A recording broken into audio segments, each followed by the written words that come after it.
Oh my God, he's a Russian bot. Niet. Can we bring back dick soap? And we will do a 3D scan of your to make sure that it is. And we'll put that in our high-tech CAD software. We will 3D print a perfect fit. Anthony, viewer attention, please. Oh, Dick man, soap? that was good. Do you see? Okay, so that's what I was expecting. I was expecting pure filth, actually. So dick soap is a That real is not thing. what we got. Yeah. About God bless. Well, it wasn't like groundbreaking shit. well, info on the anniversary. Mhm. I want to talk about the Viagra. It's not even worth talking about the Viagra thing anymore. I It's know. It's not fresh. It's not fresh. Damn it, Jamie. Damn it, I'm sorry. Carl. I looked over. Do you want some Adderall? No. Fuck. No, I literally looked over. I was like, cool, I have 10 minutes before I have to reset each of these cameras. And I looked down and I was like, why is that number not moving? Okay. Intro to the Zulu podcast part 2. Part 3. Hi, everybody. Welcome to another edition of Zulu 24 podcast. This is intro number 3 because Jordan forgot to press record. Yeah, my bad. As always, we're here with Anthony from Antec Airsoft Studios and Jordan from Zulu Outdoor, where they always remember to press record. That's their slogan. I have a bunch of lighthearted insults for you, Jordan, generated by ChatGPT. Oh, Let's go, Fred. You edit audio like it's your first day with opposable thumbs. That's true. Your transitions are so smooth, they've been officially sponsored by Sandpaper. You've got the soundboard skills of a cat walking across a keyboard. Hell yeah. If overthinking was a sport, you'd have an Olympic gold in re-recording intros. That's That's applicable. We'll end that one there. Yeah. That one's true. We'll end it there. Oh, shit. So what were we talking? Okay, so the Zulu anniversary. Yeah. Okay. Today is the 16th of December as recording. So obviously, if you're watching this, because our channel blew up and, obviously this is old information. January 18th is going to be Zulu 24's 14-year anniversary. Everybody gets discounted entry. If you're an active military and you show our military ID, you get in for free. If you have the original Zulu patch, I'm talking day one OG original patch. We're not going to post a picture of it here so that you can't run out and go make one. If you have an original Zulu patch and you've been with us for those 14 long years, you also get in for free, and you probably get an extra raffle ticket. We're going to do scratch-offs. Everybody gets a free pizza for lunch. There's obviously going to be raffles. We're going to be doing big games all day. It's going to be a good time. We're probably going to open up a little bit early, so probably around 8 a.m. I know we already made a post that said 9, but we're going to bump that back to 8 because in years past, we've had quite a line. Yeah. Get there early. Yeah, it's going to be fun. It's just going to be a fun day of Airsoft. It's not like an op or anything. It's just us. It's just our way. It's just Zulu's way of giving back to the customer base that's been propping us up for 14 years, and we appreciate it. Big games all day. Yeah. And you know what? It's a good thing we have to re-record this because we forgot to mention that's also the same weekend as the winter flea market. That is also that's right. It's also the winter. It's the winter flea market. What do we? Let's just say you could buy, sell, trade at your heart's content. What do we? I'm not bleeping that. It's the winter flea market. So it's always free to buy, sell, and trade. Come on out, set up a table. Make sure you get there early. I mean, last year we had 489 something people, Registered players, Yep. not including military, Yep. not including anyone that had the original patch. If this snow sticks around, parking is going to be an issue. So carpool if you can. We'll see. There's only If you got 4-wheel drive, you'll be fine.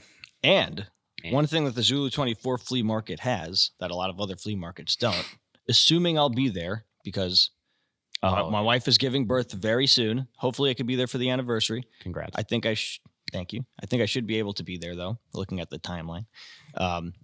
Before you make purchase decisions, you can consult with the tech, and I'll be able to make sure you're not buying snake oil. Yeah, because you're actually an expert in snake oil. Yeah. Yes, Our I am. I'm an expert in snake oil. Our hops are snake oil.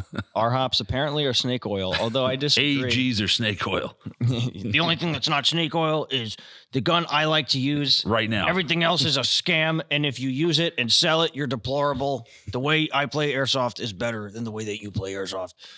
So before you buy a Valken for $300 and then Hell bring it yeah. to my window and say that it doesn't work, and then now you're stuck with this gun after I tell you bad news that you have a Valken. And First off, if someone this is no shame to Valken. First off, if someone sells you a Valken for $300, they scammed you. Those guns retail for $200. There you go. There you go. I would love to make a video to talk about what kind of things you want to look for at a flea market, what things to avoid. So on one hand, I would say that's a great idea for us to film during the flea market. Yeah. We're never going to be able to pull that off during the anniversary game. Of course, yeah. Well, I mean, preemptively, like it's a good video to discuss. Like, there's certain brands that are worth looking into. There's certain parts that are definitely going to be better deals. Yeah, VFC, Crytek, Cyma, and there's definitely some things to avoid at certain price points. However, I feel like if I did that, it would be hard pickings for me. I don't buy myself nice new guns. I get used broken guns, and then I eventually build them someday when I get time to work on my own things. You and I do the same thing. I work on everybody else's guns. I hardly have time to work on my own guns. So I don't want it to be hard pickings for me, but I also feel it's right if I help inform some people's decisions, because I genuinely feel bad for some people when they come to my window, and usually it's like the kids, like the newer players. Oh yeah, because the kid they'll have a gun. They're like, I bought this gun for $300, and I'm just like, I have to tell them that, like, look, it's going to cost it's going to cost a lot of money to fix it, which they weren't really, they didn't sign up. They probably bought it with the idea that it was going to work. And it was going to be an amazing gun. Yeah. Or it's a gun that I will just refuse to work on, like an APS. Oh yeah. Like well, an APS stands for Yeah. It's the same thing with gas guns. When people come over and they're like, dude, this guy at this table in this area of the parking lot. I'm like, yeah, what's he got? And they're like, he's got a WE Tech Scar L GBB with 12 mags and only 4 of them are leaking. And the gun apparently, like, it shoots really well. I shot it in Chrono. I was like, that's great. What does he want? Oh, he wants $700. I'm just looking at him going, that gun's $300 on e-bike. Those mags are not worth that money. Stop. Just stop. And they're like, but it's so good. I had this argument with Smiggy yesterday because he's got one friend who is really into gas guns. And he's just like, yeah, they're great. This is no offense to him. That friend, every time he plays here, babies his guns. Like, he's the guy that's like, bang, bang. Like, he doesn't run his gas guns hard. So they always work. And he's got WE Tech and VFC gas guns. I hate to break it to you. If you buy a VFC gas blowback rifle and tell me it's good, I'm going to laugh at you.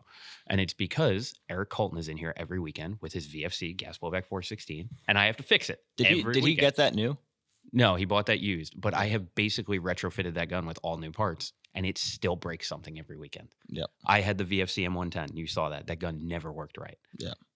WeTech and VFC GBBRs are garbage. And Smiggy's sitting here going, I want an MP5 SD. But then what would you have to say regarding, like, the VFC owners group on Facebook with all these people that have VFC gas rifles that run well and they're happy with it? Their quality control is hit or miss. That's why. I don't think that's it. Or they're lying to themselves. Or they're lying to themselves. Coming from a GHK user, they're lying to themselves.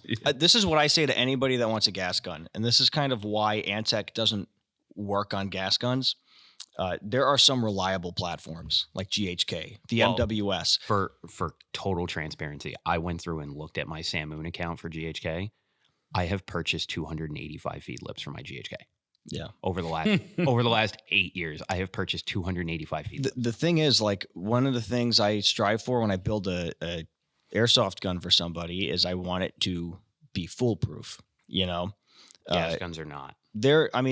If you get into this hobby, you should know how to do the basic maintenance to your gun. I would always advise it's best to know how to be your own tech than it is to pay a tech. However, people don't have the time, money, or interest. Or the skill set. Some people really just aren't mechanically inclined, or they just have a limitation on space and tools. Like, they don't have the facility to work on their guns like that. Well, it's part that, but it's also kind of part like. But my thing is, like, the idea is to make the gun foolproof. I don't want to give somebody a gun that now they have to take it apart because, like, oh, it's normal that you have to take it apart and clean out your O-rings and re-grease it after a year. It's actually not that normal. That shouldn't be the case. So, like, the parts I choose and the tuning I do is to prevent that. With gas guns, you have to be your own tech with a gas gun if you want it to work for you. And I can't make a gas gun foolproof. I can get it shooting great. No, you can't make it foolproof. When it leaves, but you're going to use that gun a few times and you have to be your own tech with it. So I think the VFC owners with good experiences are like you with your feed lips. Yeah, but it also Yeah. comes down to, like, I can tell you right now, every day of using my GHK is equivalent to 2 hours of maintenance I have to do when we're done. Yeah. And at the same time, here's the other hard truth, and it goes along with what you're talking about with, like, AEGs. Like, a kid comes up to a window with an APS or a Valk, and it's not worth it. Too many people go to, like, Evike and look at the EMG licensed gas blowback Mark 18 that's $350. That's made by Cyma or Golden Eagle, and they're like, that's going to be great. Then it shows up and it's got a plastic buffer and a shitty spring, and the bolt carrier is half plastic, and the hop-up unit's garbage, and it doesn't take any standardized parts, and you're like, oh no, what do I do? Cool, you're about to spend $400 on upgrade parts to make this gun shoot as well as my GHK did out of the box, which means we're already over $300 above the price of the GHK. And even then, It's still newer production it's still GHKs, newer production GHKs are not what they used to be. No. Apparently. There was I explained this to a customer. There was like a period of time with eras of GHK, like 2015 to 2019, great.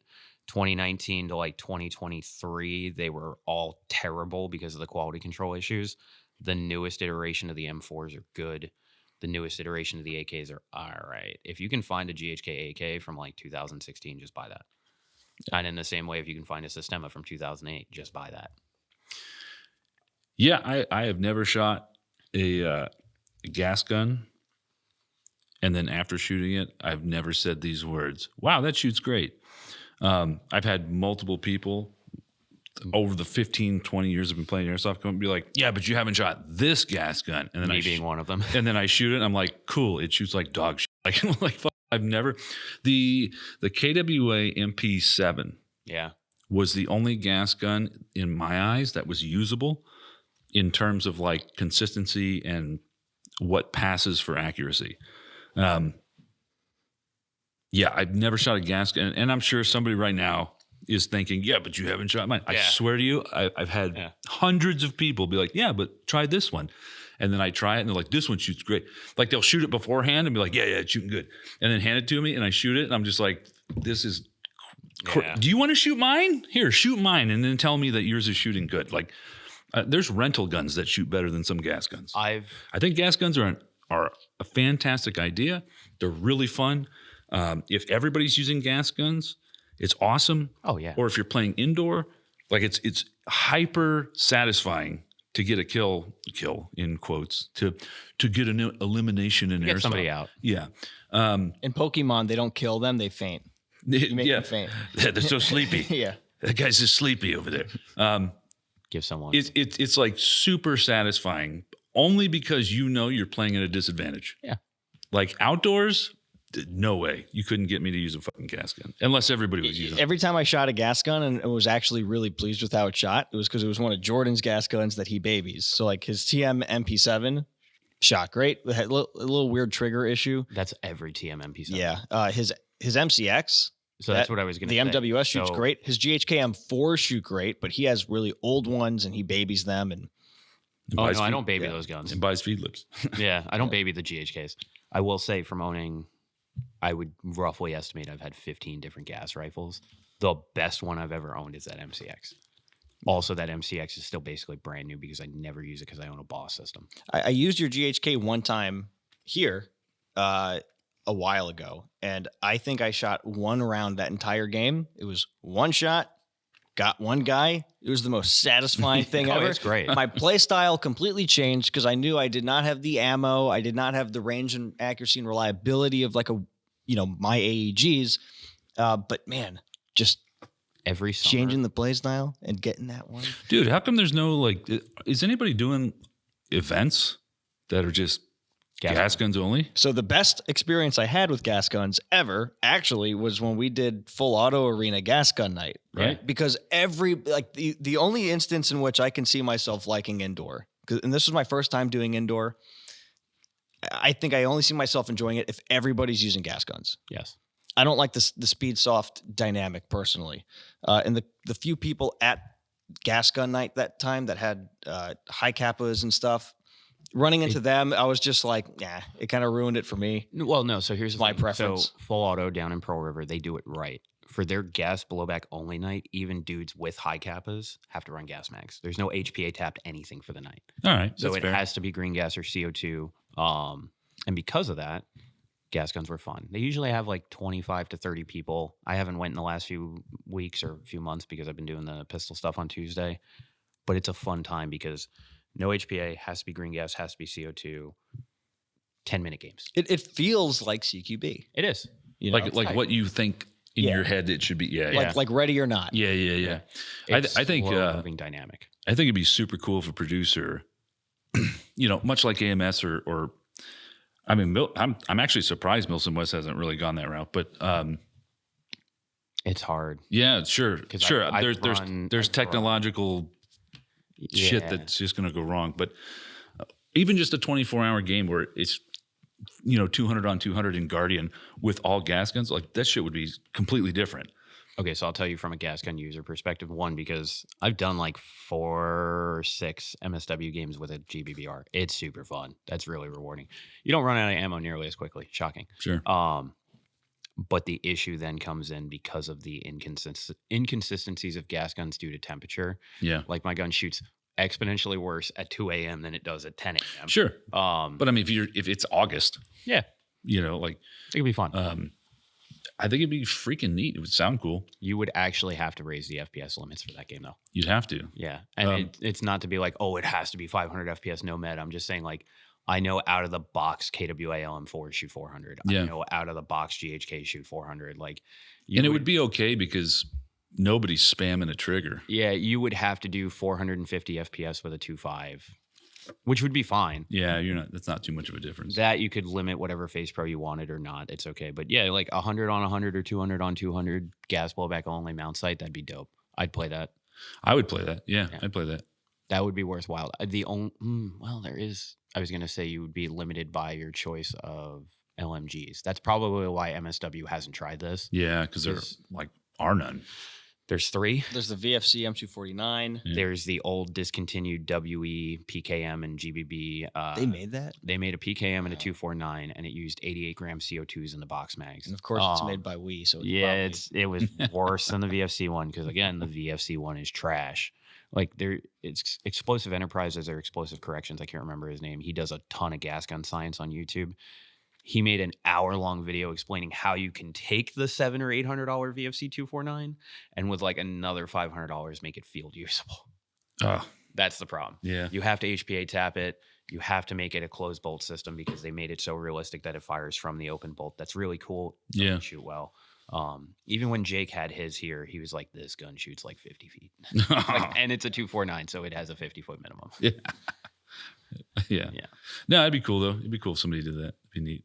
Yeah, it'd be a good time. Like even because we used to do gas gun day. Yeah, on Memorial Day and Labor Day. Yeah, and that might be part of the problem is on a Monday. Yes, everybody had off from work, but everybody's going to a barbecue. No one's going to show up. Yeah. I think our biggest It turnout also was, rained. Like, yeah, but that was fair. Like it was gas Yeah. gun. Nobody's shit was going to break. yeah. We'd still only get like 40 players for it. It was still fun. I remember having a pretty good time with that. Oh yeah. Yeah. So with all that said about gas guns, buying a used gas gun at the flea market, Don't Yeah. do it. don't do it unless you absolutely know what you're getting. Yeah. You know, if somebody's selling a used GHK and you know what you're getting into, that's probably a good bet.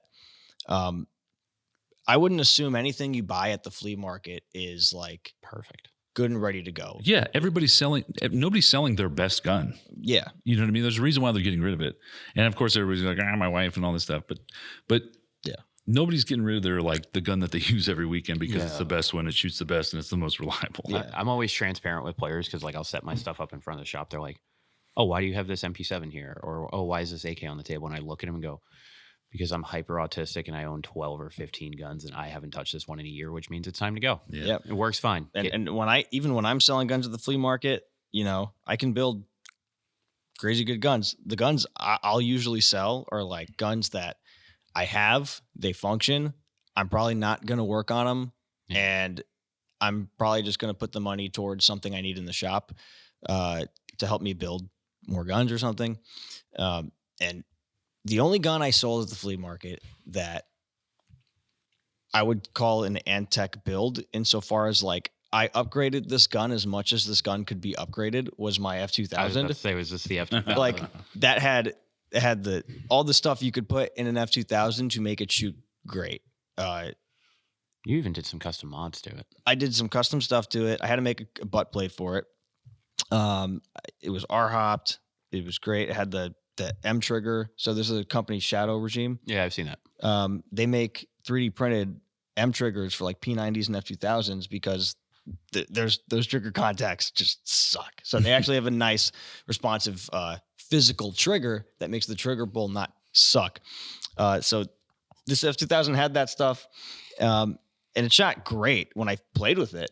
You know, Well, when I'm just remembering. when we played with it, it was like the gun reaches. It was a good performing airsoft gun, but it's an F2000, and like I could not stand holding it and using it. Poo-poo shape. The shape of the gun was poo-poo. It was like a tuna. And it was a hard gun to sell, even though it was built and shot great. It's hard to sell because like Dude, we had one. you need to really want an F2000. And the guy that bought it really he had that like specialtism that I appreciate. Yeah. Where like he liked the weird guns and he got it. And Dude, we had one in here on Yeah. the shop. It took like 6 months to sell that gun. yeah, Because even though it was only like the $220 version, it's like, yeah, who really wants an F2000? Not a lot of people. my favorite bullpups are I like the AUG.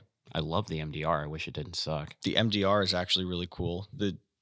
You said they updated it. Yeah, I talk a lot of shit about the Silverback MDR because mine is like one of the first 50 that came into the US, and I put it on the wall one day and it worked.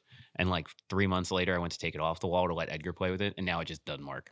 Like I plug a battery in, doesn't work. Check the electronics, doesn't work. Like just nothing on. They all had issues though. Yeah, they all had They issues. supposedly fixed it. Amped is now the Silverback distributor for the US, so they're gonna update mine.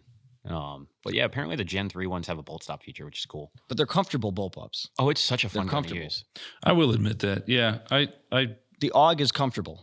I messed around with it a little bit. The AUG is, I don't have complaints with it I'd rather a Tavor over an AUG. ergonomically. The thing with the Tavor is like, It's made by Ares. yeah, that's really it. I mean, the best performance you'll get, the best reliability you'll get is if you HPA it.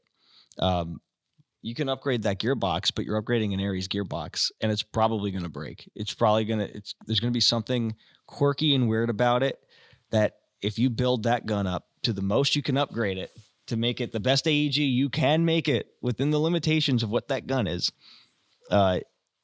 if you have other guns that work, the Tavor is probably not going to be the one you pick up and use. No, because it's a Tavor. Yeah. But with the AUG V3 gearbox, so basically an AK gearbox, they have their own hop-ups, but there's aftermarket hop-ups. You can get a good hop-up. You can put in an advanced ETU, like a Jeftron or a Gate Titan, and you can get it to shoot really well. And they even make aftermarket mid-caps that look like PTS Magpul type mags for it. And you have options on the AUG, like front rails, the built-in scope. You know, you have ways to kind of accessorize it and run it, and you have a lot of battery space. So it's cool in that regard. Edgar's big on the AUG. He got one. Yeah. I think he got finally the buy it. Huh? Did he finally buy it? he got the think- Navrich one, right? Yeah, I think he bought it. The Navrich one looks good, Yeah. to be honest. Yo, he's coming out with a saw. I saw that. You saw that. I saw that. Yeah. Dun. I'm curious what is in there. So they did an update on the saws. Well, the video I saw, it broke. Yes, it did break. The issue that it had, and all saws have this problem. It's actually, people are blaming Navrich, but like M249, all airsoft LMGs suck. That's Feeding. just, It's feeding. If you solve the feeding issue, I think the feeding issue is the box mags. I'm of the opinion that if you wanted to make a true out of the box LMG that doesn't suck and you don't have to touch anything and it's going to work perfectly fine, it's going to be $1,800. and it's going to be belt fed, you're going to have to put individual BBs into a belt. No, it's going to have the bulkier stuff out of the box. Or it's Yeah, gonna but be, even Bulgari stuff is not. or the Crytek 100%. LMG. Because you have that reliable Crytek gearbox. The box mags honestly suck. That's the thing. Like if Yeah, we you can get if you put slapped your in the mind to it, I feel like you could solve that problem. There's something, I don't know if it's shitty motors in the box mag, because they're basically just putting a high cap in there and attaching a motor to it, or Well, that's like exactly what it is. It's the yeah, motors. like there's something like paintball is light years ahead of feeding because a hopper is basically a box mag. Yeah, but it's gravity fed. Sure, not always. Well, you notice all the Always solutions. they've got agitators in there that like force the balls down, and you can achieve ridiculous rates of fire. I almost said Yeah. I almost said the R word. You can get silly rates of fire and feed every round. All the solutions and innovations you see on LMGs that make them work, they're not done by the Chinese manufacturers that make them. It's done by the third-party dudes, whether they're in the U.S. or Czech Republic or Russia. I really love Bulgear products. They're actually, because they play and they're catering to a specific crowd, and they don't have the same business model and mission as like a Chinese manufacturer does. So like you're not going to see A&K come out with the new box mag with the new feeding mechanism anytime soon, ever. No, because they still sell it, and because Well, people wait, buy them knowing that they just can upgrade did. them. A&K did earlier this year with the Mark 46. Remember, Kevin got it, and it's Right, completely different. but the feeding mechanism in the mag, I'm willing to bet. No, it's still trash. I'm willing to bet it's the same. Like it's still going to break. You know, Bulgear's feeding mechanism in their box mags is, especially the most updated version, it's freaking genius. It can auto feed without a microphone. It auto feeds without having a signal wire that you have to wire into your gun a certain way. The circuit can be completely independent from the rest of the gun. It will auto feed and it will not break itself in the process. Yeah. And they have different options and variants for all these different models of LMGs, and it's brilliant. So my experience, I've had a couple LMGs over the years. I still have the one you built. The issue was always just outside the hop up, right? So it was the connection between the hop up and the feeding device. Right there is where they would misalign or whatever. Like that was the problem. I feel like the ultimate solution is going to be a hop up that actually incorporates the feed tube into the hop up. It's one Retro piece. Arms did that. Oh, did it work? I don't see them available anymore, but I do remember I almost got it and experimented with it. But the Bulgear hop up itself is a really good hop up. Yeah. The Retro Arms product fixed the feeding thing where like the feed block was mounted to the hop up and gearbox shell. Like with a screw? Yes. Yeah, okay. Like and it's CNC, and Retro Arms has great precision in their parts. So I just didn't. I remember not. I had a customer build, and we were weighing the options, and we ended up going with the Bulgear option because I know it worked. I mean, he wasn't trying to spend a bunch of money experimenting with parts I had no experience with, so we went with what we knew worked. But I just wasn't sure if the hop up was good. A lot of aftermarket hop ups for LMGs.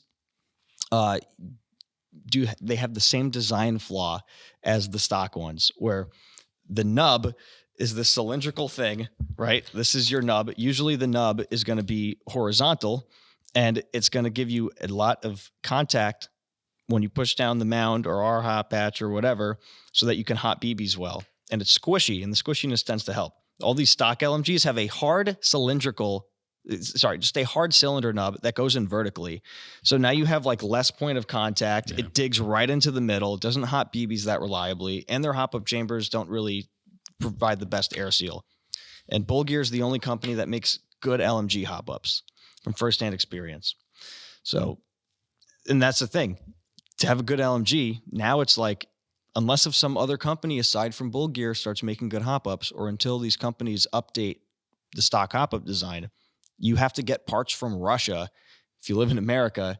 That's pretty hard. You know, and Amped and Junkies and even Evic now, like they carry Bulgear parts, but the frequency that they come in and the quantity that's being purchased is not huge. Yeah, so and get it while you can. Yeah, and Bulgear is also a small company. They're much bigger than like Antec, right? But essentially it's, I can sympathize with it. He's like a dude with a 3D printer and a CNC machine, and he can make this stuff, and he designs it and he QCs it, and he's selling to retailers around the world. So he's probably really busy. Yeah. How much can he really reach, you know?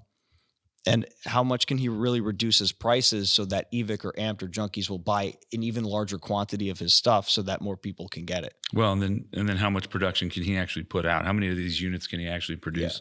Yeah. And there's issues for Russian companies using things like PayPal, you know? So like Combat Union, they sent me a free hop-up to do a review of, because some other website I bought the hop-up from took the money and never sent it. And that G36, I made the whole video on the G36, and really it was a hop-up review. And I'm building the G36 to review the hop-up.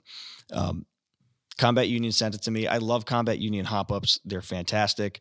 I was like, hey, can I be a dealer? Can I carry this stuff? And he was like, yeah, but you have to pay in crypto. And he was showing me this app I'd have to get. He'd show me the specific app I'd have to get crypto and transfer it to him to do this stuff. And he was saying it's because of Russian laws and how he can't use PayPal. And I'm like, well, Yeah. and they're based in Moscow. Well, Yep. Bulgir's based in Moscow. That's where it ships from, you know? And then it goes to Turkey and then it comes to the US. And I remember saying to them like, hey, well, Bulgir does PayPal. And they couldn't really say anything in regards to that. So it's just having to go through all that just to make an LMG work is annoying. Yeah. It's like we need more US companies to make viable parts. Well, I mean, Americans like to eat steak. You know what I mean? So, Yeah. So with that American-made product, the prices are going to go up simply because they're made in America, whether the quality is better or not. I mean, it should be better. Like that's the whole point. I would do it. But CNC machines are very expensive. And Oh, sure. if I go down the CNC manufacturing rabbit hole, like, yeah, that queue is those lead times are going to get even longer. Yeah. You know who does have a CNC machine? Whomst. RDX. Yeah. In New Zealand. Yeah. Yeah. But then you don't have to worry about using PayPal and not being able to use crypto and shit like that. You know, the local machine Actually, shop I'm right. working with right now to start making parts. I think I've established a good relationship with them. I know what the procedure is. Yeah. When I invent something and I bring it to them and I'm like, I want you to machine this out of aluminum or whatever, I know what I have to give them, how I have to present it to them. I understand, first prototypes are always super expensive. Sure. This little adapter that goes in the 416A5, this little thing. The buffer tube. The materials cost nothing, but their time and their expertise is a lot. That first prototype is like $400. And then after they get it right, they program their CNC machine to do it right. Now for them, it's cookie cutter. It's almost like me designing something in CAD, Yeah. setting it up on the printer, doing test prints, checking tolerances. And then when I know that it's good, now all I have to do is just upload the G code and just let the printer run. Yeah. And then it's just material cost at that point.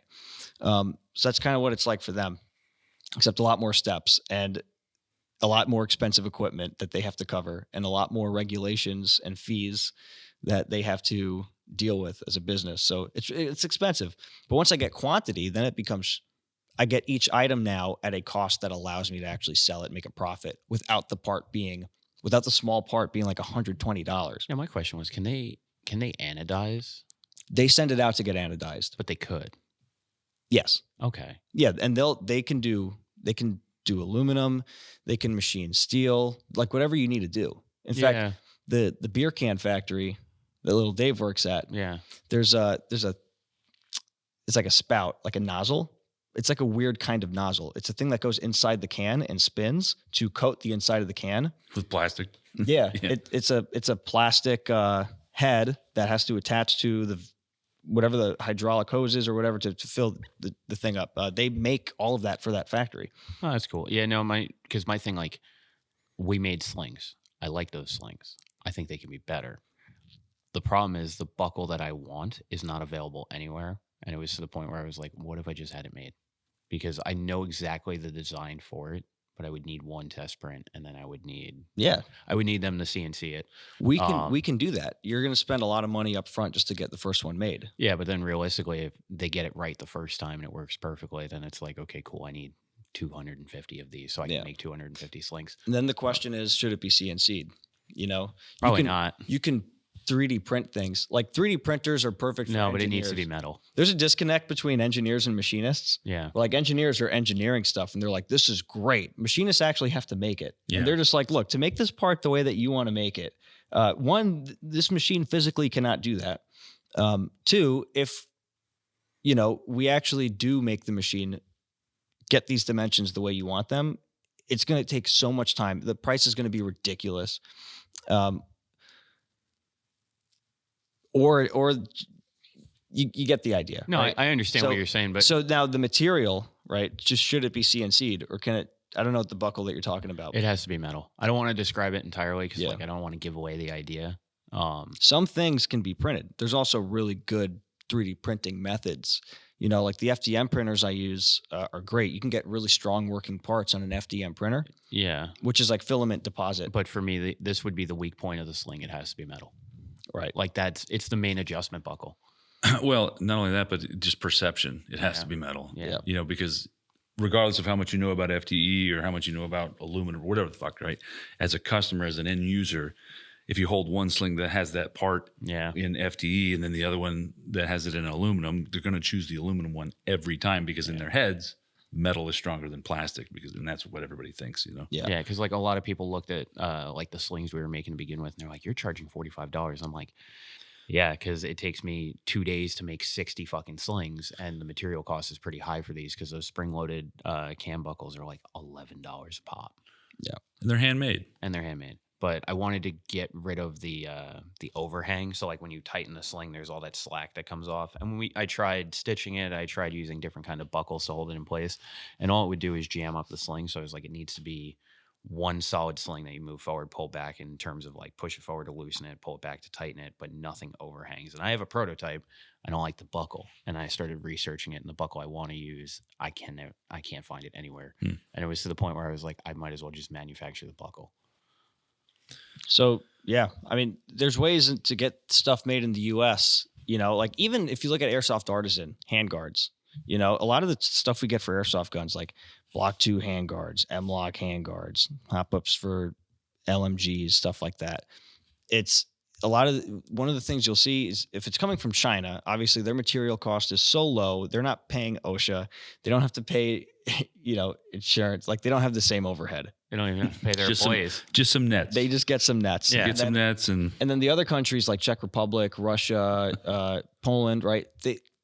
They're not, it's like Bull Gear. He's not going to a machinist. It sounds like Anthony is a simp for Bull Gear. Retro Arms is not going to a machinist. Chill. They buy the equipment. Oh my God, he's a Russian bot. And they are niet.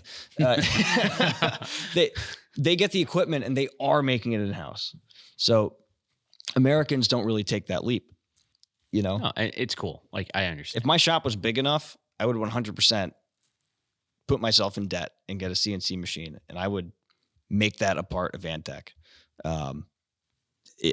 Well, we know somebody who has got a small one. We do. Who could sell it. You know, someone with a small CNC machine. Yeah, man. Yeah. I don't know if that would apply. No, that's not. You need an actual one. Yeah. Yeah, those small little desktop CNCs, they're good for making some functioning parts for what you're doing. Yeah. But production, you're not going to have the scale. You're also not going to have the quality of the finish on the cut. Like those machines need to have a lot of rigidity. So like the little lathe that I got a little Harbor Freight lathe, a little Chinese lathe. It's great at doing some jobs in the shop for airsoft guns and customer builds. It gives me a capability I'd never had before. But because the machine is so small and doesn't have the rigidity, I'm not going to get the same precision making a part unless I upgrade this. So like I'd have to get a really expensive lathe. I mean, the CNC machine is only about $140,000. So no, you can get some 20 grand ones, and the idea is you scale. Sure. So you buy a small CNC machine, and then on that machine you CNC another CNC machine. No, but, and then you slowly, and then now it gets. Well, I know. Yeah. The thing is, I'm messing with you, Anthony. And consumers get really upset at price.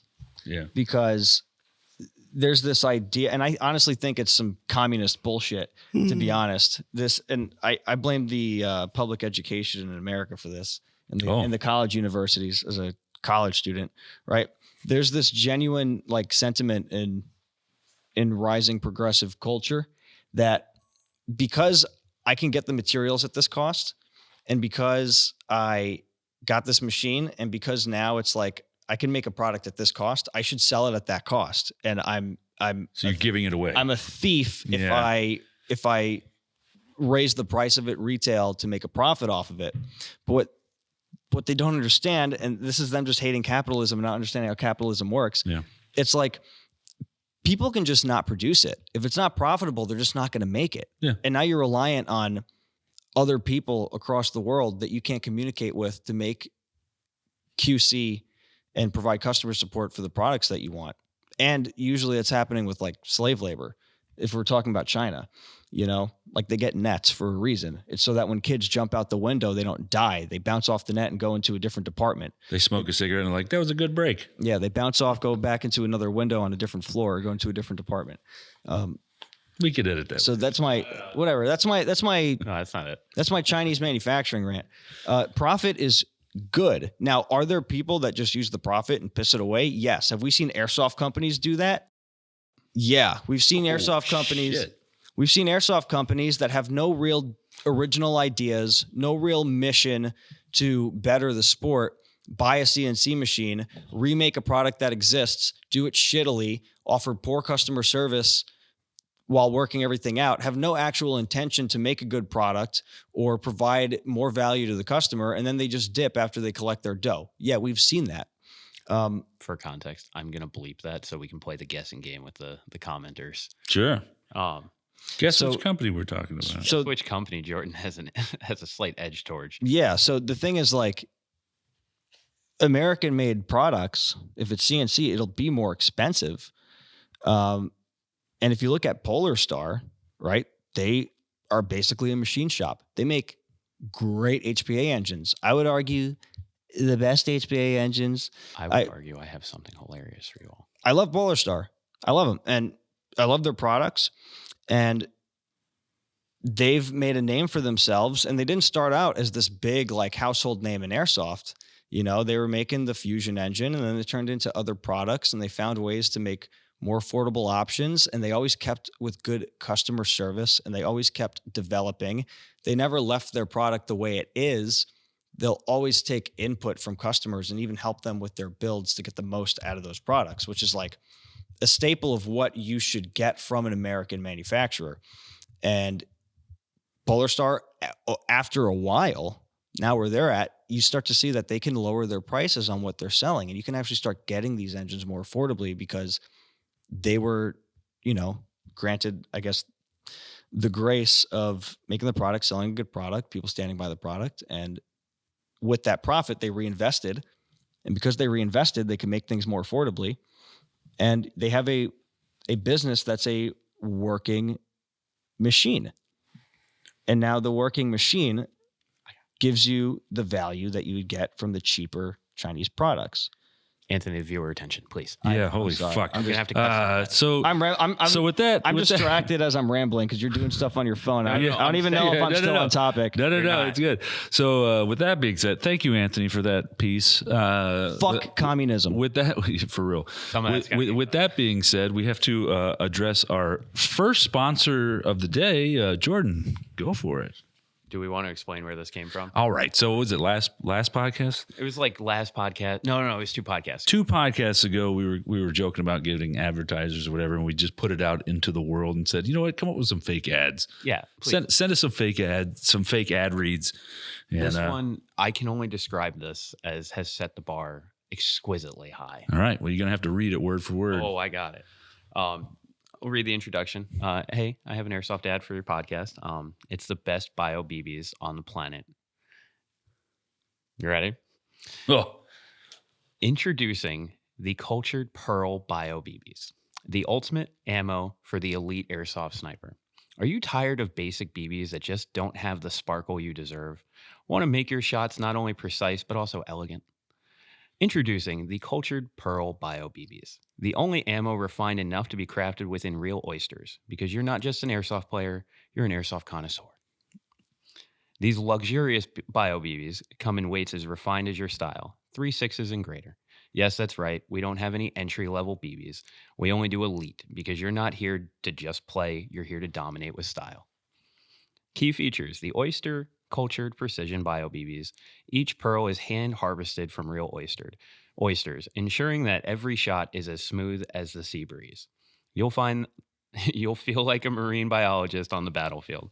3/6s and beyond. Whether you're making long range shots or you just want to be extra about your ammo, these BBs come in weights that show you're serious about your game and your luxury.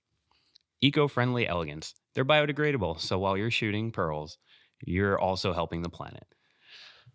Oh, excuse me. Your opponents, not so much.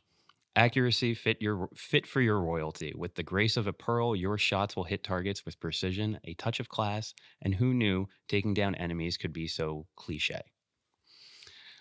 So while settle for the usual, when you can blast your way through the competition with the finest of Pearl BBs. Whether you're a sniper who needs the extra weight or just someone who likes a bit of shine, these BBs will make your shots feel like a form of art. Cultured Pearl Bio BBs make every shot feel like a luxury. Warning, these may cause opponents to question their life choices and reconsider their entire airsoft strategy. Thanks. From Eric. Okay, that was something. That set the bar pretty high. Did it? Was that made by ChatGPT? Yeah, I think it was. Honestly, I was really expecting like Sunday, D's nuts coming. You know what I mean? Like that's. I like that it's all. I like that it's all. BBs are these nuts. D's nuts. Are you trying to? He actually did it pretty nice in the write up too. I see it. It's all formatted just like ChatGPT. Yeah. Trucker nuts, 6 millimeter in diameter. Yeah, right. Like I was really expecting that. So Pearl BBs was not on my radar. No, it wasn't on mine either. That's why when I feel like we could do better. I feel like, hey, they're viewers. We could do better than that. It was good, well thought out, fantastic. But I feel like we could do better than that. Maybe there's, I don't know. Maybe there's a groin protector made out of a rare turtle. I don't know. Maybe or there's a rare earth metal. How important do you think groin protection is in airsoft? So I have been impacted in those areas, and it's not fun, but it's not devastating. It's also not the most common one. No. I feel like the worst is fingertips. Fingernail. Oh, Yeah. I have a fake ad read right now. I don't need Do it. ChatGPT for it. do it. Have you ever been shot in the dick? Ow!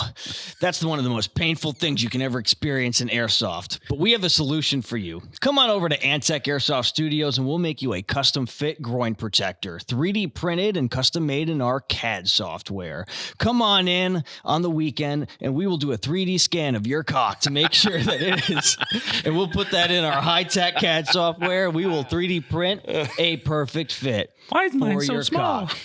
Yeah. Can we bring back dick soap? Oh, Dick man, soap? that was good. Dude, see, okay, so that's what I was expecting. I was expecting pure filth, actually. So dick soap is a That real is not thing. what we got.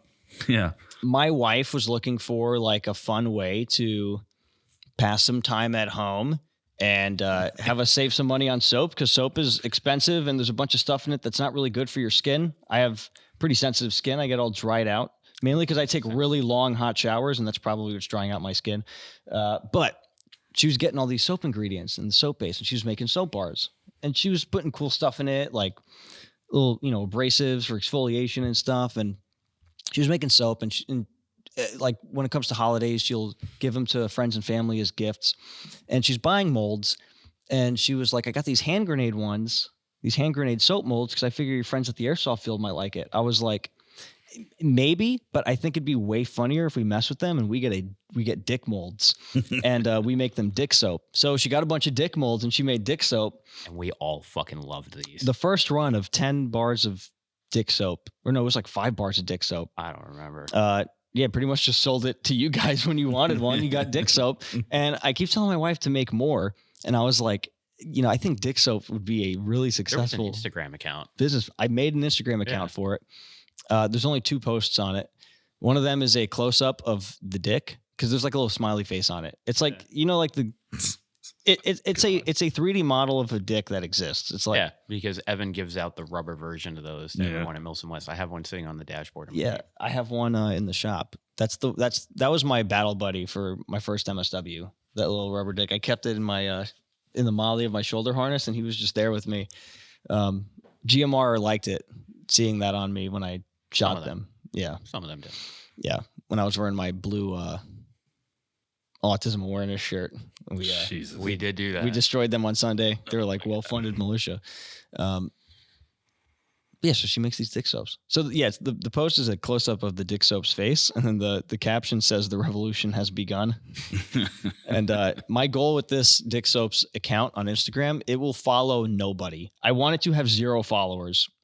Period. I'm not going to follow anybody on it. I'm not going to follow people to gain followers. I just want the soap to earn, I just want it to earn everything it gets. I love that my girlfriend follows it. I didn't even realize that.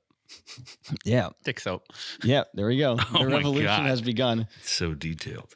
The second one is a meme. That's actually fun. Yeah. And so it's like goat milk, hemp, honey. The goat milk is the best soap, bro. It smells delicious. Don't eat the soap. I'm not even plugging anything because my wife isn't making any more soap. Like, we still have all the soap base. I bought an island for our kitchen, like a fucking Wayfair kitchen island, so that we had storage to put all the soap base. It's pretty much completely filled with the soap. Sounds like you need to start production, ramp up production. She bought it in bulk. And the idea was that we don't have to buy soap. Anthony wants a CNC machine. He needs to make soap. He needs to make dick soap. It's got a little set of balls so that way it can stand up on its own. Like, if you want Start American-made, selling it on Etsy. if you want American-made airsoft parts that work and they're designed and made by an actual tech, You have to start. you by can buying help the support soap. that movement by buying dick soap. brought to you by Dick Soap. Yeah. Can we do that? Can we bring that? Like, that's the new podcast sponsor, Okay. Dick Soap. Sponsored by Dick Soap. I'll tell my wife she's got to start making dick soap. We have the molds. It sounds Christ. I'm going to tell my wife she needs to start making dick soap. As soon as I get home, there will be dick soap. She makes great soap. She makes candles too. This is all an Etsy product. Oh, God. I know. Oh. It's beautiful though. In the same way, you could be 3D printing toys and selling them on Etsy. Hey, we got the Zulu tourniquets. We should sell those on Etsy. I'm tired of talking about dick soap. Sorry. Yeah. You don't want to talk about? Can I talk about the dick butt prank that never fell through? No. No, we should talk about the tourniquets though. Yeah. The We dick really butt should. prank is great. It's We'll a great talk about one. it after the tourniquets. We got to Okay. put this out there. So tourniquets are in. You want me to go grab one? No, Okay. you can just put a picture up. Yeah. So Actually, can you grab one? Because I haven't bought one. Fine, I'll go grab one of mine. I've been too busy in the shop. God, this guy. Dave, start talking about it. I haven't played since. All right, Zulu tourniquets are here. They're $10 a pop. You can use them when we're playing games that need or that have buddy aid. And all it is as opposed to the 30-hand, two-hand touch, you can just have another teammate put on this tourniquet and you're back in the game. It's actually really cool. For the first week we got them, I used one, and it definitely adds something to the game. The two-hand touch, like in the scheme of things, is a usable solution, but something about having somebody put a tourniquet on adds something to the game, in my opinion. It's almost as if we're playing pretend war. Almost, right? And tourniquets are part of that. Sure, right. It's definitely better than one. Yeah. You know, and plus, it's on your arm, so when you get hit again, like, it reminds the people around, hey, he's already been medicked, so he can't be back. The two-hand touch is like the safety kill. Sure, Like yeah. it's not there Just- to make things more immersive. It's just there because it's just not real. It's not Yeah. real. It's a game. Because it's And, airsoft, yeah. you know, but the tourniquet's cool, and I actually think I have counter arguments for people that say that it's pay to win. I don't think it's pay to win because they're just like, oh well, putting a tourniquet on versus 30 seconds is like, and then people break the rules anyway, and I think that's a stupid argument because like people are either going to follow the rules or they won't, and the whole point is it just starts with you. It starts with you. So like, don't worry about what other people are doing. Like, you follow the rules. Much like all of my Mills and West tourniquets, I think it fell out of my tourniquet holder. So I gotta So buy another one. each tourniquet should come with like a rubber band. No, I have No. a plastic tourniquet holder I use, and it's like right on my belt on my my Grom rig, and I think it fell out. But like, it should be a two-hand touch. But there's times where I'm playing and somebody tries to medic me with one hand, and they're like, "When is it 30?" And I'm just like, "No, like I'm still dead. I'm bleeding, bro." Like, Yeah. I'm like, you got to do two hands and count to 30. So And they get annoyed with me, and I'm just like, "Okay, you can just leave me here to die." You know what? Well, you know what my argument is for that too is like, if you saw the other team doing that, wouldn't you be mad? Yeah, And they're always like, yeah. I'm like, well, Yeah. like, yeah. but most people are still playing to try and win. which is fine. Yeah, I will say from both a reffing and a playing perspective, the one thing that the tourniquet immediately did was no, they've already been buddy aided. Yep. Yeah. Yeah, like now I can look at a player and be like, hey, can you? Never mind, you have tourniquet on. Yeah. In the same way that if I see someone getting a 30-second handhold and there's a tourniquet on their arm, I can stop them as a ref and be like, wrong. Yeah. Yeah. I mean, Also, you usually need two hands to get the tourniquet on. Yeah. Sure. Which means you have to put your gun down. Yeah. You know? It also, I did notice that for the newer players, like let's talk rental players to someone that's only been playing for 6 months, like that time frame of a player. it immediately took the confusion out because the amount of times as either a player or a ref, I look at a kid and I'm like, hey, can you come buddy aid me? And they look and they're like, do what? Because they weren't paying attention to the brief. They don't know what's going on. When I did use my tourniquet last time I played, it was on my shoulder and I'm just looking at this kid going, hey, can you come buddy aid me? He's like, what? And I'm like, buddy aid. And he's looking at me like deer in headlights, like 1,000 stars, like what? And finally he comes over, he goes, what do you want me to do? And I point and I go, take that. And he like pulls it out of my pouch and I go, cool. I put my arm out and I was like, put it on me. He's like, okay, cool. Puts it on. He's like, what do I do now? I'm like, nothing. You're perfectly good. Thank you. And I put my dead rag away. Thank you. And he's like, oh, that's what the medic system thing is? And I was like, yes. He goes, my God.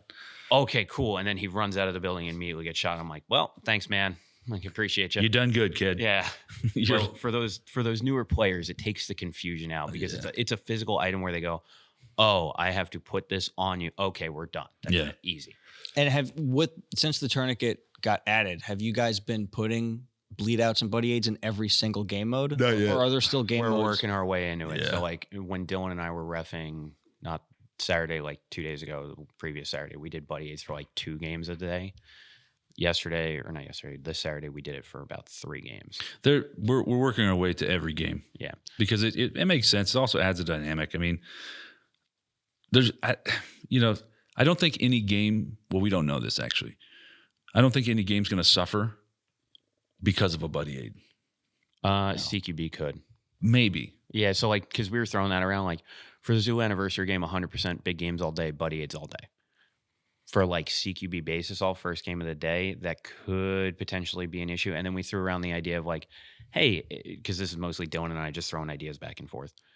If we do a CQB only game, do we do 1 minute bleed outs? I don't know. It could work, but at the same time, then it could throw it off like, it's only 1 minute this game, 3 minutes. Yeah. Consistency is key.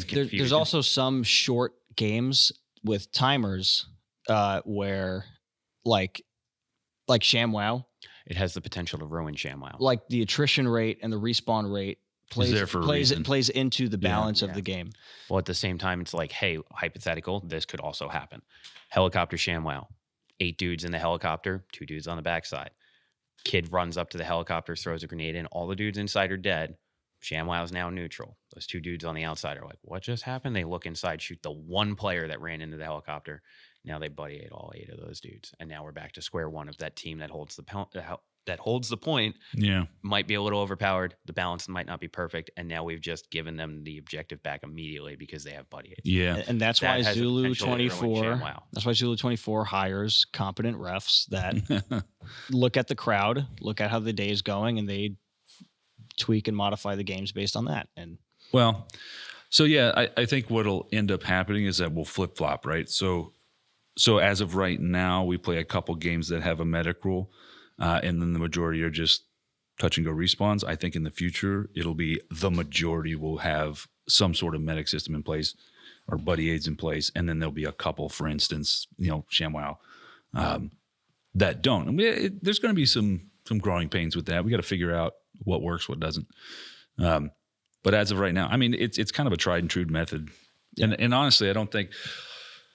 Even CQB base assault, right? Like, I don't really see that being an issue with buddy aids. I mean, there's no difference between that and a full field game where there's fighting happening in CQB. You know my suggestion for any player is go to the game brief and pay attention. Oh, sure.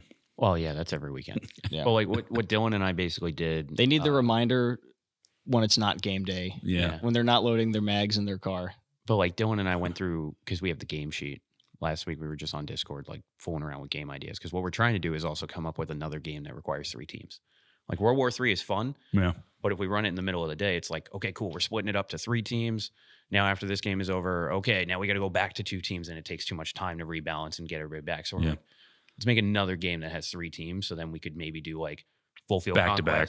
World War III, then this, or this game, then World War III, so that we can play bigger games with 3 teams, change the dynamic of the field a little bit. I mean, you know what we do have? We do have those cubes. The cubes. I don't know, the water tanks that we used for Crossroads. We could gather those up. Well, that could be a resource, and 3 teams could go to try to get those resources we had an idea type like that. thing. Yeah. We wanted to do at some point full field base assault where they are using those as the objective points. So like the ones out at Vietnam and the ones at Haji Camp, Yeah. but also give the teams the option to move them during the game Sure. to set up their base. That was an idea. The 3-team game, we'll circle back to that. But the whole point there was that we were just like throwing ideas at a wall, hoping it sticks. And we were going through games. We're like, all right, would the tourniquets help or hinder this game? And the only one that we came up with was that CQB base assault and potentially ShamWow could get fucked up by this. I don't even think base assault. I think ShamWow for sure. Yeah. Everything else, if you just look at that game on the sheet and go, okay, now add in buddy aids, game's fine. Sure. I think it works, like just the buddy medic rule in general works well for games that are using the full field, and just somebody walking all the way back to respawn legitimately is like, it's going to take a while for to get reinforcements, right? So having the ability to just buddy medic them to get more numbers while you're doing stuff. The way the attrition works. Yeah. I mean, you've been in those situations where like 100%. You're playing and you're around a bunch of people that just got shot, and like that you're getting shot at. You don't know when they're going to finally run up on the building you guys are all in, and you're like medicing people, and then you medic them. You're like, all right, when you get medic, you medic him, and then I'll medic this guy. Every weekend. And you're just trying to quickly get as many people rezzed so that you can kind of get back up on your feet and not get squashed. Well, what all this is fun. Yeah. Super fun. It creates dynamic situations. Yeah. What this is all going to lead to is a time, and I don't know if that time is next year, 2 years, 5 years from now, where the tourniquets are required. There will no longer be 2-hand touch 30 seconds. Like that'll just be pushing it. And that'll be the industry standard. Just like we changed the industry standard on the dead rag color to orange or yellow or not red. It'll be the standard here that if you don't have to buy it, you don't have to buy the tourniquet. Yeah. But what that means is that you're walking back to respawn when you. Well, that was like talking with admin's friend down in Florida. Do you think they play at, if they don't get a tourniquet when that happens, do you think it would be so? Like players look at it and think, "Oh, I don't want to have to wait here if I can't get medicked." They view like the convenience or the inconvenience of it, or like, "Oh, I have to walk all the way back." But a lot of the decisions are made for game balancing and for overall experience. So, like, do you think when you require tourniquets to get buddy aided, people without tourniquets still have to wait a bleed out? Yeah, absolutely. Yeah. There's still a bleed out. Bleed out and a tourniquet are two separate things, right? There's always a bleed out. The bleed out's there on purpose to create that time gap for the other team to make a move, right? They're still going to, when they get shot, dead reg on, take a knee, whatever the hell, and bleed out. Yeah. It's a team balance thing as well as a game balance, because nothing sucks more, because you've probably been in this situation too, of smoking a dude in a building in a real good spot, and then him going, I'm not going to take my bleed out, and he walks away. It's like, and then he's back in 2 minutes. Yeah. Like, so that sucks. That 3 minutes is to give you the opportunity to either go somewhere else or reinforce your position so that doesn't happen. But there are already fields that do that, because Anthony and I were talking to a customer in Florida. He plays with admin. The field they play at, DV8, they require tourniquets. If you don't have a tourniquet, you're just not getting medicked. Yeah. So that's fair. When the internet community is like, "Oh, this is cash grab, this is bullshit." No, we're progressing the game in a direction of milsim. Like, it's in the name, milsim. Like, come on, guys. No, my favorite was the kid. I got shot in inside mosque, and there was a enemy player who was dead in there with me, and I had my tourniquet on my harness or whatever, and he was like, "What's that?" I was like, "Oh." Like, hey, perfect. Here we go. This is the new Zulu tourniquet. I was like, so instead of doing the 2-hand 30 seconds, you can just put the tourniquet on. And he literally said these words to me. He goes, "Oh, pay to win." And I started laughing. I was like, yeah, you're wearing shoes right now. Did you buy those? Did they help you run through? Yeah, that's pay to win. You're not wearing. He was wearing a Santa suit. So is he using a gun that he got to choose based on characteristics of the gun that he wanted to help give him an edge? I hate to break it to most of the community. Is he using 200 round EPM mid caps? Yeah, like Airsoft is pay to win, guys. Life is pay to win. I'm sorry, life is pay to win. And you can also have tourniquets, and you can also have the best guns possible and the coolest gear, and you can still suck. Yeah, You are the weapon. I've seen some rental kids completely. I've been smoked by rentals. Detroit Urban Survival. You are the weapon. Yeah. God, remember when that was a thing? I loved it. Yeah. Sometimes I just see a group of rental players just communicate and maneuver like violence of action, That's why it's so hard to balance teams, dude. Yeah. In the morning, because if you did it purely off of gear, it would be terrible all day. Yeah. There are dudes with no gear who will run circles around you. There are people with all the gear That don't know how to that hit a building. suck. Even if you did, like, hey, show of hands, how many people are playing for their first time today? You can't even use that as a metric. Because again, sometimes you get a group of rental kids that are playing for their first time. There's just like athletic natural talent that plays into it. And but anyway, yeah, but I just kind of laughed and I described it to him. I was like, look, man, everything that you buy is by your definition pay to win. You could go out there playing with a Springer that costs you $12. You're not going to have the best time, which is why you have that $300 AK. Like, Plus, you want to look cool. Yeah. Looking cool is 99% of the battle. Yeah. But did Dylan run the idea of the other 3-team game by you? Maybe. Okay. I mean, it's not a bad idea to talk about it on the podcast because then the players could weigh in. Okay. So we're just going to go red team, blue team, green team. So Russia, Ukraine, and no, I'm just kidding. Yeah. Only because of those. Yeah. Well, we already play with red and blue, and we have the high vis band, so we could do red. Blue. I could also get different colors too. We could when I order the Rebels, Empire, right now. Bounty Hunters. Right now, him and I are starting with let's make another game with 3 teams, and then see if we can keep progressing this one. So we'll say top of the trail, Fisherman Shack, Old Chapel. You got to make a map pop up in the video. Yeah, we can talk about that. We'll just say, hypothetically speaking, the objective point is like the Pennzoil and CQB or the back building behind the church, like something that's neutral ground for all 3 to kind of get there at the same time. Yeah. Now, there's a box there. We can use any size box. Inside that box, there is 3 notes, one for red team, one for blue team, one for green team. The name of this game is Intel Grab. Can you look at the other team's notes? That's what we're getting at. Okay. So you have to control the Intel point for 2 minutes to download the Intel. Okay. The Intel is only accessible for 10 seconds. Oh. So when you open the box. Okay. So So the refs is going to be there with the box. This is going to be a 3 ref on the field game. So they aren't physically reaching and pulling anything out. I'm sorry. I gotta piss. Yeah, I do too, actually. Okay. So we'll talk about this. Let's take a break. Yeah. I was so bad. I was actually about to be like, let's take a break, but we are good. All right, and we're back from our break. I do apologize. I'm a lot more swishy now because I put my coat on. So if you hear that, I apologize. But also the 3-team game idea. 3-team game idea. Okay, yeah. So top of the trail, Fisherman Shack, Old Chapel. Box somewhere co-located on the field that it's equal for both teams or all 3 teams to get there at the same time. You have to hold the point for 2 minutes to download the intel. You get 10 seconds to look in the box. So this is a member of staff opening up the box. The intel is like taped inside so they can't grab it. Yeah, realistically, Dylan and I were throwing around the ideas of like red teams, blue teams, green teams all taped to the lid. So when you look at it, you're like, oh, okay, got it. But you only have 10 seconds. So standing there with a stopwatch, like, that's it. You can't take the intel with you. On each sheet is going to be a different mission for each team to complete to win the game.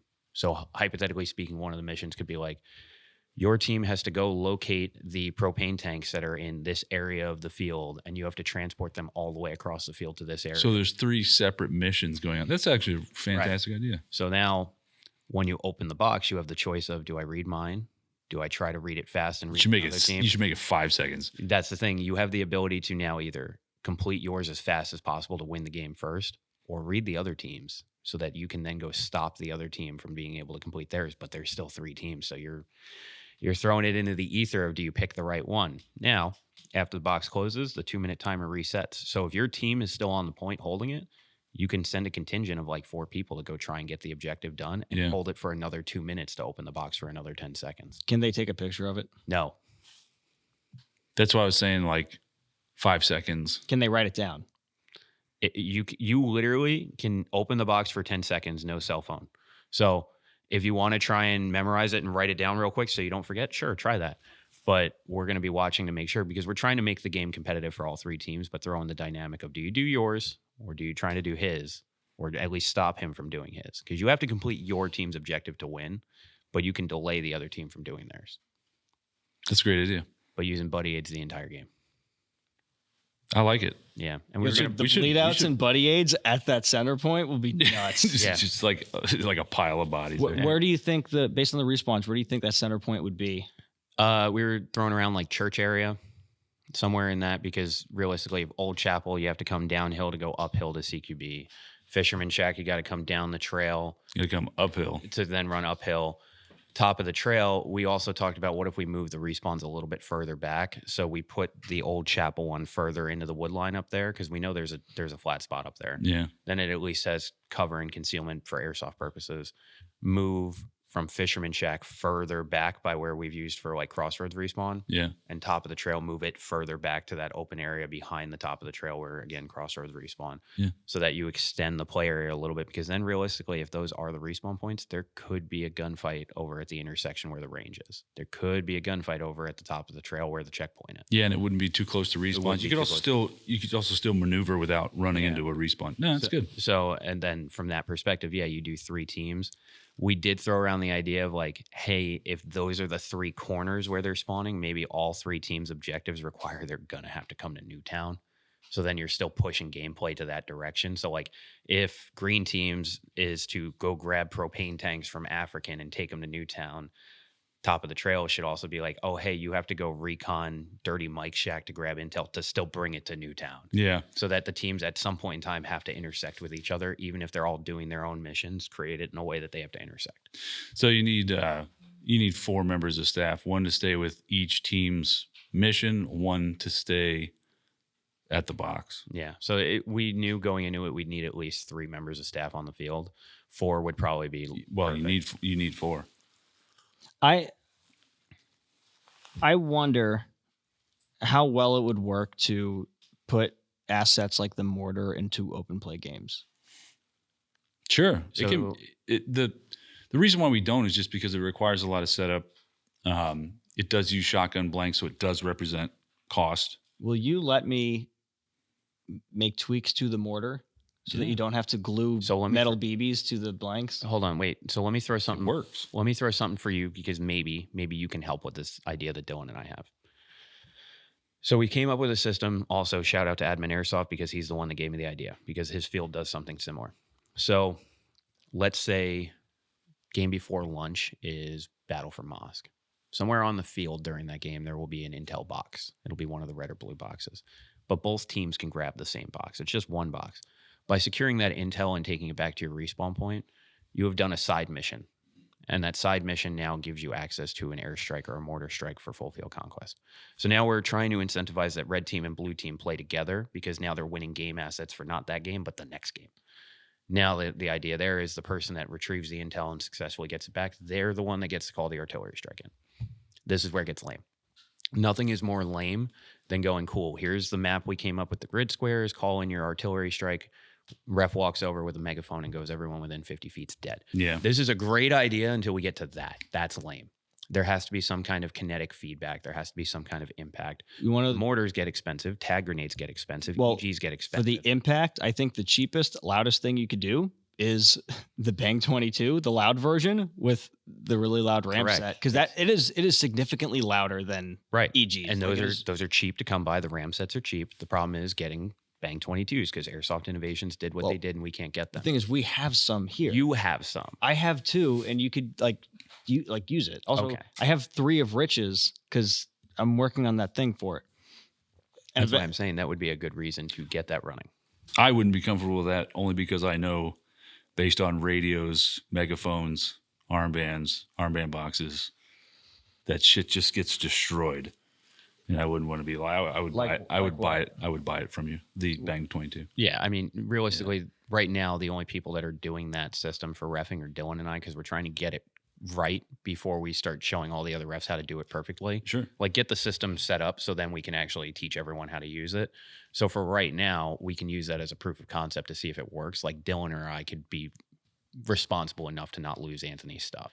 I think it's awesome I think it's a great idea that the game before lunch affects the game after lunch. Yeah, I that's think what it's we were great. trying to get at, because it's I think like it's fucking awesome. right there, it pushes the teams to play together. Now, what sucks is, because this happens to some people, we have to rebalance teams after lunch and we have to move someone from blue to red. Yeah, like and that, they did the work on red, and they yeah. helped that kid grab the box. So like that sucks. So now we need to incentivize the players to be more motivated to stick with their team. So like don't go, oh, it's the first game after lunch. We're going to sit out because you guys just won that artillery strike. Yeah. So like shit like that. Well, that may also incentivize. Right. That's why we're saying like we got to push the players in a direction of being more cooperative, but also playing together. And that idea, once admin explained it to me, because he posted a video where it was like a ref walks over with a megaphone and basically says like airstrike inbound in 10, and everyone in that area, him included, just sprint out. And I'm like, what was that? Explain that to me. And he walked me through it. I'm like, that's really cool, except for the megaphone aspect. Yeah. That's lame. So let's try to figure out how to make that better. I wish New York didn't suck. Yeah. Because like fireworks would be cool too. Well, they have like Artie Sims. Remember when Tim? So the Artie Sims actually whistle before they go off. Yes, those are really cool. Yeah. Yeah, and it'd be awesome. Like everything's limited by the fact that we live in New York, and what's the price of this? Sure. Because at the same time, someone was like, "Oh, you could just throw tag grenades." That's cool. We could. Yeah. We could. Tag grenades are about $10 a throw if you're lucky. Yeah. Most likely they're $15 a throw. Oh, yeah. So right there, it's like now for an artillery strike, you're not going to want one. You're going to want three. That's $45 every time we do that. The Artie Sims though are very loud. Yeah. And they're dangerous. The whistle also carries. I've had an Artie Sim go off next to me. I know. Yeah, they're dangerous. Yeah, I have some. Connor's nose was bleeding because one went off. I've got to see some. Yeah. I should have been wearing ear pro. Yeah. I'm curious what the perception of the neighbors might be hearing like new types of pyro. If we let's say we set an Artie Sim off here during open play, like right now with all the drone scares. Potential. Artie Sims are pretty legit. They sound pretty the Artie legit. Sims are a little loud. What we need is an aspect of like something around the decibel of between an EG and a tag that we can set like 2 to 3, maybe 4 off not simultaneously, like bang, bang, bang, bang, like that. Where it goes, okay, that was the artillery strike. Everyone within 50 feet is dead. Like you can do the whole 50 feet is dead thing because you have to let the players know they've been killed. But it needs to be something where they're like, right, that was the bang that killed me. We can make one that'll use Ramset cartridges that'll be loud. So it's completely legal? Are those birds scaring? We went down that hole. You have to get certified to be able to buy them. Really? Yep, we did that. It's only like $120 to get it. We looked. Dylan and I have been going down rabbit holes. Yeah, those are loud. Yeah, we looked at that. The bird scares. Golf courses. So you have to file government paperwork and explain why you're using them and what you're going to be using them for. To simulate an actual artillery strike. We thought about it. We were like, there's a play here because the paperwork that you have to file is like, okay, where are you going to be using them? We're going to be using them at 380 Mount Airy Road. Why are you going to be using them? Because we're an airsoft field that the wildlife could be detrimental to the property. We don't want to hurt the wildlife. We don't want to hurt the wildlife, and they could be detrimental to the buildings that we have built here. So we're going to be using the bird scares to get the buildings or to get the animals away from the buildings. Makes sense. Then Dylan and I were like, we have to run that by Dave before we actually pull the trigger on it because we'll buy it. We're just like, yeah, fuck it. It's a bird scare. It's like $120. It's reloadable. Isn't it like propane? So there's one that's propane, but there's one where they make the actual rounds for it, and the rounds like are kind of like fireworks. Yeah, but I imagine the rounds are more expensive than just. They're still like 20 cents. Oh, okay. Yeah, so it shoots up almost like a mini flare, and then goes bang. But it's like a pretty loud. Oh yeah, New York's gonna hate that. New York's probably gonna require that. It's the propane one, which I think also have remote control capabilities. Yeah, which is even better. If the blank fire mortar becomes more I guess affordable and more expedient to use. Well, we thought about making a mini version. And with the impacts, if that can just become more repeatable and expedient, then I think it would add a great addition to open play. Sure. It wouldn't be hard because we went down that rabbit hole too because he brought up the mortar and I explained to him how it works. Then we looked. There's a company that does do that. Oh, yeah. They walk you through how to make a handheld blank fire mortar that uses the same thing. So it's for simulation purposes. It's metal tubing, PVC around it, a handle on it so your hand's not holding the tube that's going off, and it's spring loaded. So you basically load the shell in and you just poop, and when you flick the handle over, it shoots the firing pin forward, which sets the blank off. But that also walks the territory of making a firearm. or a pipe bomb. Yeah. The company that was demoing that was over in Europe, and I'm like, that's perfectly legal to make here or make there. Here I'm looking at it going, that's one step away from manufacturing a firearm. We can't do that. Yeah. So food for thought. Put your comments down below. Like, subscribe. Join our Patreon, our OnlyFans. Yeah. Farmers only. Whatever.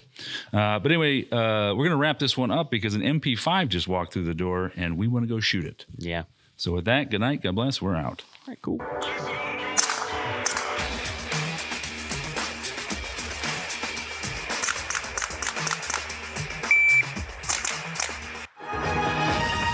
Mission accomplished. Good work.